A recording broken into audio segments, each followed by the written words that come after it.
Hey guys, welcome back to the channel where today I thought we'd take a look at the KWA Lithgow Arms F90.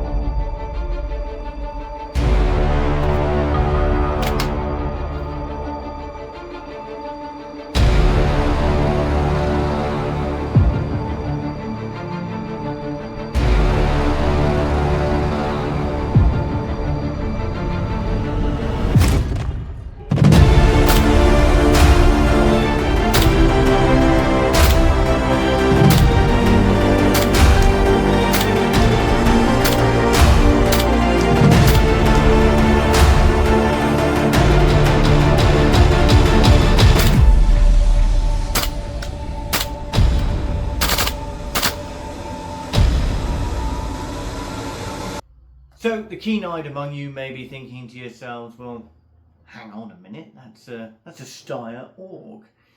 And to all intents and purposes, you'd be entirely correct.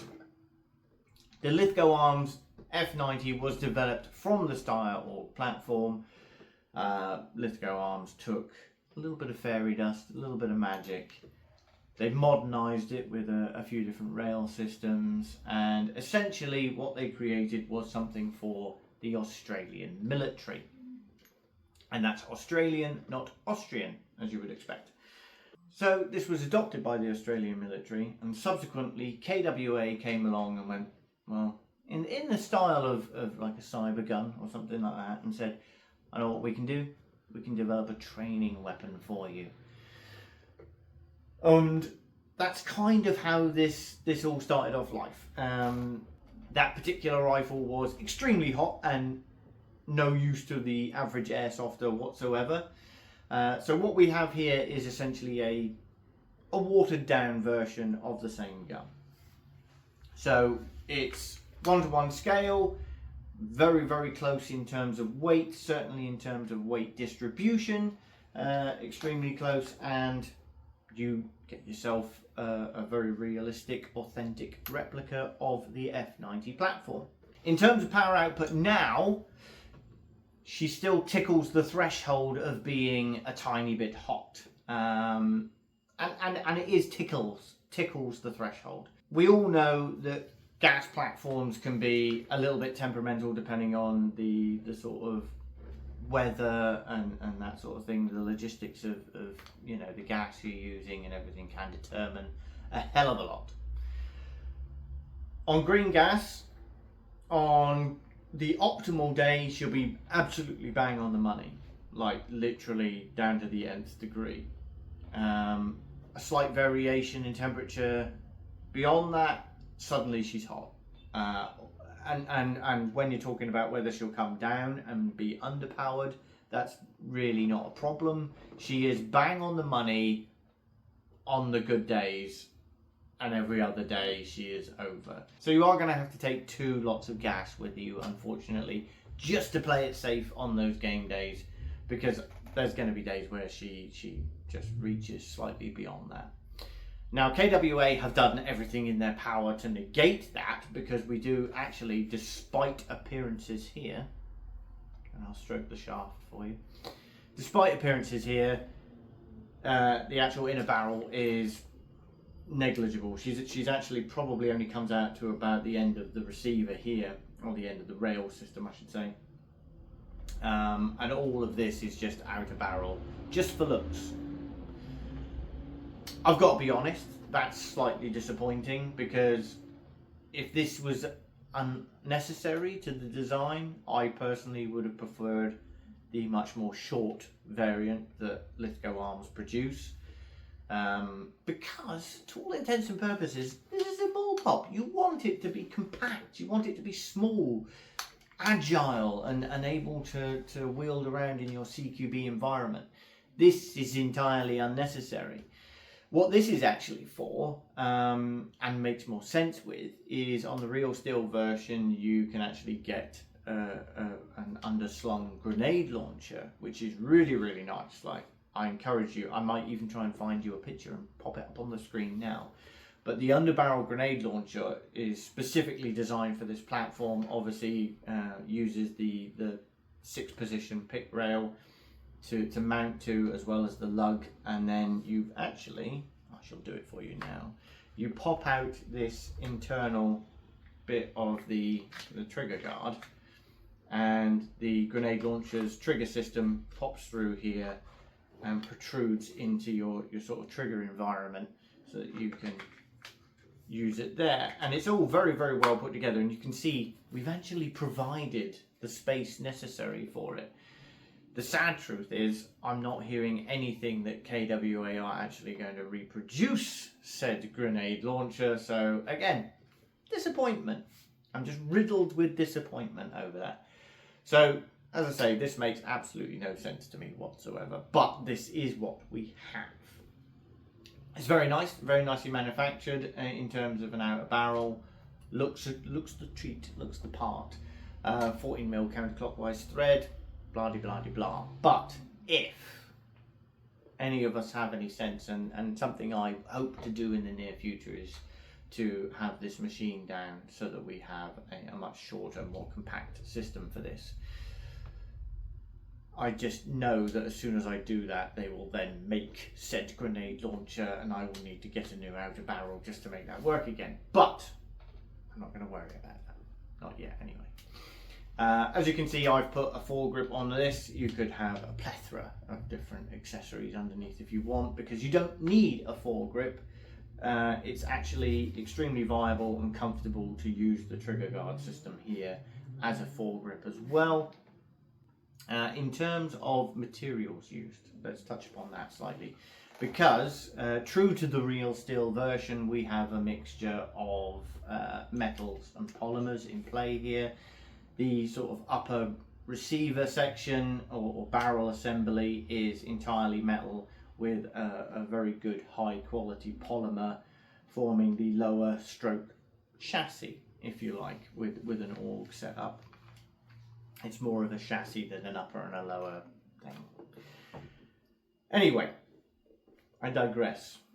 We have a monolithic rail system at the top, again entirely metal, and on this side we have some more pick in the 3 o'clock position. So 12, 3 and 6 positions have pick rail.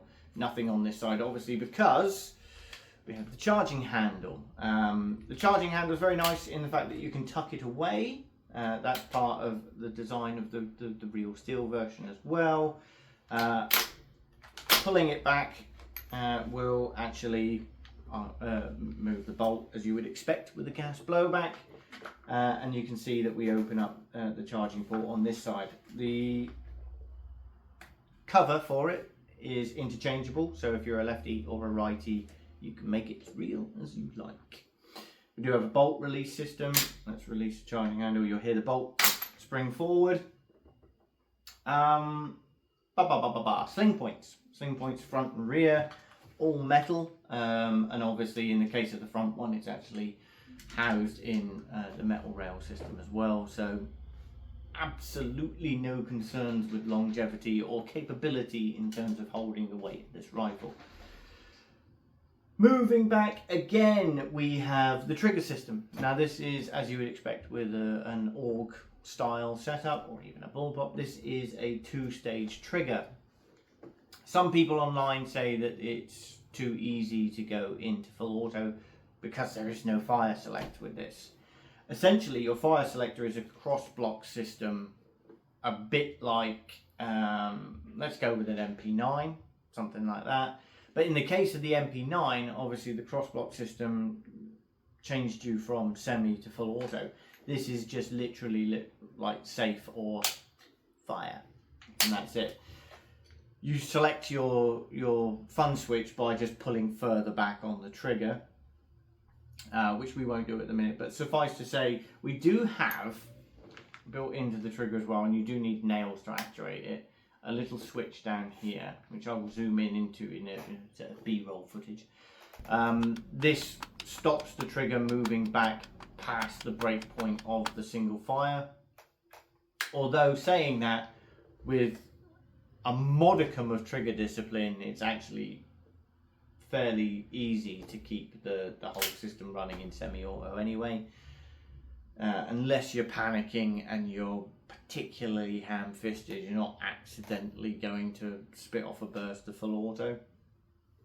Trigger's quite heavy in that respect. Moving back, we have obviously the bolt release we've spoken about previously. This is actually a takedown pin, which will allow us to partially take down the rifle. Hell, let's show you now. So we'll pull the bolt back again, which can be quite stiff. Pull the bolt back and then you can push the body pin through. Now it's actually retained in the body, it won't come completely out, but what it does allow you then to do is remove, I didn't want to do that, it then allows you to remove the sort of upper section from the chassis. Now this contains 2 rail systems for your bolt assembly, bolt carrier system, and by moving it forward, you don't actually have to move it forward that far, because there we have our hop adjustment wheel, and that's as far as you need to move it to actually adjust the hop, which is actually quite good for a gas blowback system. There's been a lot of cases in which you've had to basically take down the entire rifle to adjust the hop, so that's refreshing that it's that simple. That kind of covers everything on the rifle. Let's have a look at these magazines, which as you can see is ambidextrously released. Sort of a bit of a liberty there because it is just released underneath the rifle, sort of AK or MP5 style, so yeah, ambidextrous is neither here nor there. The magazines, very, very good, high quality, weighting, pretty good in terms of gas reservoir and what you can get out of them. Optimal days, this will take 2 full mags out of 1 fill. The lips are a little bit wider than usual, which is nice because then you can sort of put a finger and thumb at either side and actually load them with a standard speed loader. So you don't need the adapter or anything like that. Largely metal in their constructions. We do have a polymer outer shell section here. I've heard a few people complain that they're shiny. Paint them or sand them down if you don't like them. I'm fine with it. You don't really see it when it's all tucked away. It's sort of like armpit level anyway. But yeah, pretty good. The only thing I will point out is that they can be a little finicky, that was difficult for me to say, finicky in the heat of battle in terms of sort of finding the mag well. It's quite tight and does require a little tap to the rear just to force them into place to lock them down. It's not so much a rock and a lock like an AK. They do go in pretty straight, but you just need to just lock them at the rear just to be sure. Otherwise, you can have an accident. So internals wise, what do I think? I think there's a lot of proprietary components in there, but that's not to say that's a bad thing. Everything in this rifle has been extremely well thought out and extremely well put together. There's a hell of a lot of metal components in there, so longevity isn't going to be an issue. The weight and the recoil system of it feels really nice when the rifle's shouldered. The noise factor that you get from all the clanging of the internals and everything is very, very satisfying. And performance wise, it's extremely good. As we've touched upon, she tickles the boundary of being slightly hot, but in terms of range and consistency, the ability to group shots, she's up there with the best of them, right out of the box. The downside, and this is, you know, when I'm talking, I've talked a lot of positives about the rifle up until this point. This is where we're going to discuss the negatives, and it's not specifically anything negative about this rifle. As an out-of-the-box platform, something you can take straight to a game day and use, she's extremely good. Extremely good. You're not going to have any disappointments taking this out in the field, and you're going to be competitive from day one. The slight downside is that a lot of the components are proprietary, as you would expect, because this is an underdeveloped platform and what have you. You don't have a lot of manufacturers making gas blowback orgs and a lot of variety. So everything in here is specifically made for this gun, and as such, look, it's a closed environment. This, in terms of market pull, not a lot of people like bullpups. Not a lot of people will like the org over anything else. You get this gun because you like this gun. You like this platform.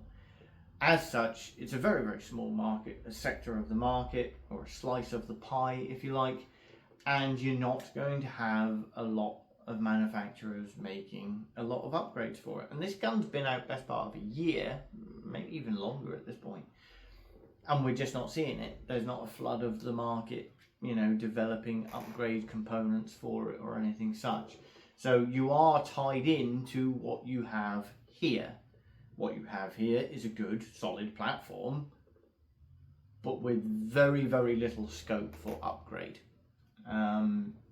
When you compare it to arguably the market leader in an MWS platform, and I say MWS platform because there's so many clones out there that do a very, very good job now. The parts are all interchangeable, and there's a plethora of them, and you can tailor make the gun to perform basically how you want it. Whether you want something that has a really, really good cycle rate or hugely gas efficient, whether you want something that performs well all year round, kicks you really hard like a mule in the shoulder, it's there for you. The market is already developed. With this, what you see is what you get. You can upgrade the hot rubber, you can upgrade the barrel like you can with pretty much anything, but that's as far as you're going to take it. So you will be, and that's the negative. We're basically at the summary point already. If you love this platform, if you love the look of this rifle, you will not be disappointed with purchasing it, because it is extremely good out of the box. Very good. But what you see is what you get. That's kind of it. Like I say, that's a negative, but without being negative about the rifle, because I am extremely happy with this as a purchase. I've had it for quite a while now, and it puts a smile on my face every time I use it. Whether it's taking it to an airsoft game day, whether it's plinking it in the garden or whatever, it's got a great feel to it. It's got a great audible noise factor to it. It feels and looks great, performs well, but it's only ever going to be what you bought from day one, really. So yeah, that's kind of it where I am with it, guys. If you want one, grab one.